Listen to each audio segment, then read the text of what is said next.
what a start this was for two of the guys on the front row of the grid, and Danny Sayers for row 2, but little Spud Nesbitt went backwards. I think he wasn't used to seeing clear track ahead of him in his first front row qualification.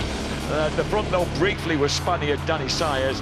He was quickly engulfed first by Scott Deroux, then by Taz Taylor, and the two leading men were there. But look at Spud Nesbitt, he tries to make a move in the background, get past the yellow machine of Ed Rendell, and he crashes spectacularly out of the race on lap 1. They did make contact, it put Ed off the track and back to 10th place.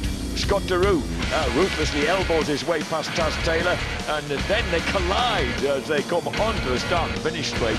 Simply two men on two different tangents there.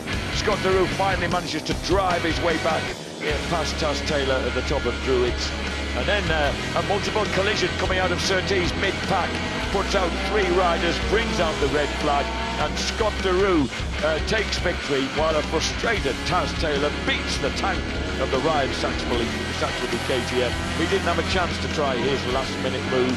Scott Deroux takes a splendid win for Redline KTM. The Pirelli National Superstock 1000 race, a brilliant start by former champion Alistair Seeley, number 34 on the Tyco BMW. The championship leader Jossie Elliott on the Morello Kawasaki follows him through and very quickly snatches the advantage with Hudson Kenner, another former champion, in 3rd place. Down goes the returning Adam Jenkinson, losing the front at high speed at clearways, and then this battle ensues between number 34 Seeley and number 10 Jossie Elliott. The two Ulstermen really go at it hammer and tongs for the whole of the race distance until in the closing laps. At this point, another move there into the left-hander at Stirling's retakes the lead for Seeley. This constant move along the Minter straight, really impressive into Westfield by the 21-year-old Jossie Elliott. But then they start kind of sandbagging with each other, and they drop the pace off. Seeley made a mistake.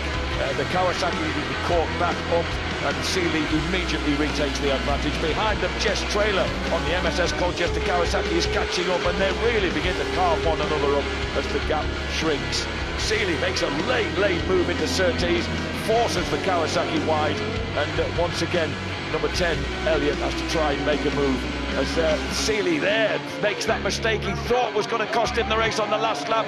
Elliott lunges hard and late, and too late, crashes out on the final turn of the Clark curve. It's victory for Alistair Seeley, and the Tyco BMW is right back in the championship hunt. Brilliant race.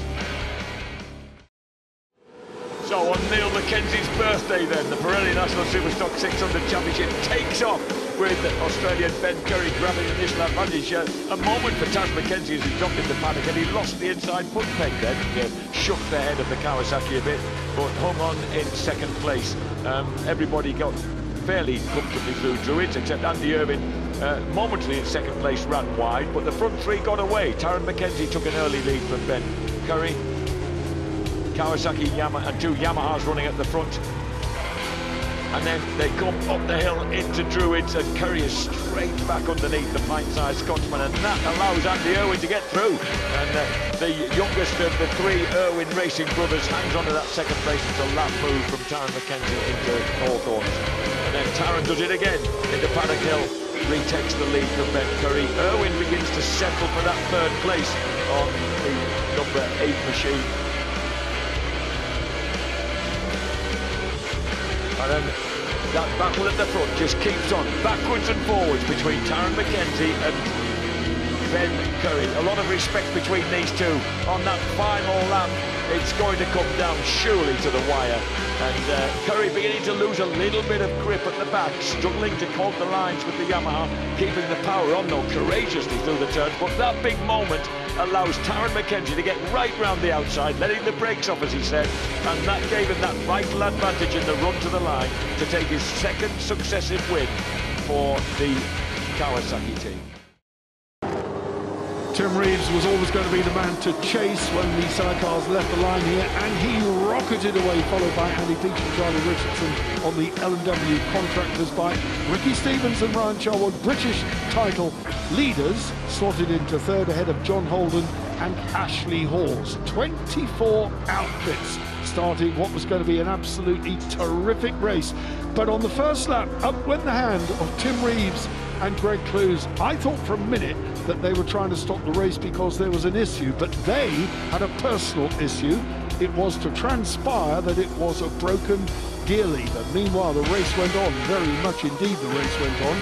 Tim Reeves, having stopped in pit lane to repair the broken gear lever, got about sticking back with the competition. He was 2.5 laps adrift when he got underway, and there was no way he was going to catch the guys at the front. Andy Peach and Charlie Richardson completely lost it onto the gravel, and Kershaw, Holland and Pekka Pavarinta, Kirsi Kainalainen had a three-way scrap for most of the middle part of the race. Kershaw, the Scottish driver, with his equally Scottish passenger, shed a piece of fabric from something underneath. He thought it was a shopping bag, but away it went. And then over went Holden and Ashley Hawes, lost the back end. Into the gravel went Tim Reeves. Something was wrong. Pavarinta crashed in spectacularly fast style, injuring his lady passenger, Kirsi Kainalainen. But the victory went to Stevens and Charwood for Viweiser Kawasaki.